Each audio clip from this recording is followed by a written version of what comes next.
أنطونيو، لويز أنطونيو رقم 9. كان تسلل واضح، والإعادة ومراقب الخط.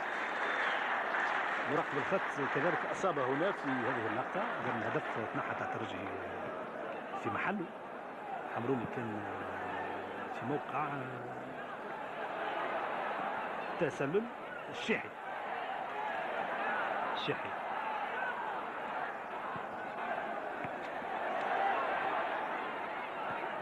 نبيل معلول، نويرة يتعدى بكورته. نويرة يتعدى بكورته، حاول باش يخلف وتمر الكرة غريبة ياسر تضيع كرة الجابسي. غريبة ياسر، فرصة التعديل في الدقيقة العاشرة من هذا الشوط الأول. هاي الإعادة، شوفوا دخول نويرة، كان موفق دخول نويرة، تدخل الدفاع، والجابسي كان في موقع سانح لتعديل النتيجة. كرته مرت جانبية على يمين الحارس أدريانو.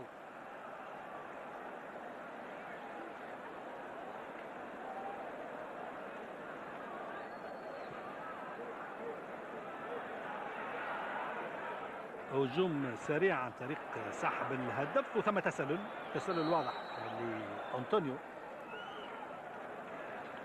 مارسيلينو رقم 7 هو سحب الهدف. مارسيلينو سورتي،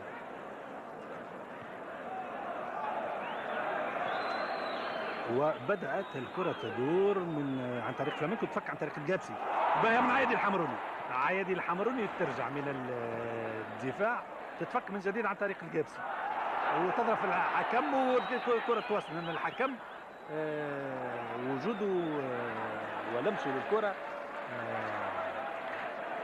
القانوني يعطيه هذه الإمكانية. خالد بن يحيى الطويلة في اتجاه الحمروني، ومتوسط الدفاع بقوة كبيرة ياسر رقم 3 جونيور بايانو، وتتعدى هجوم، ما ثماش تسلل الآن، وثم تغطية من نويرة.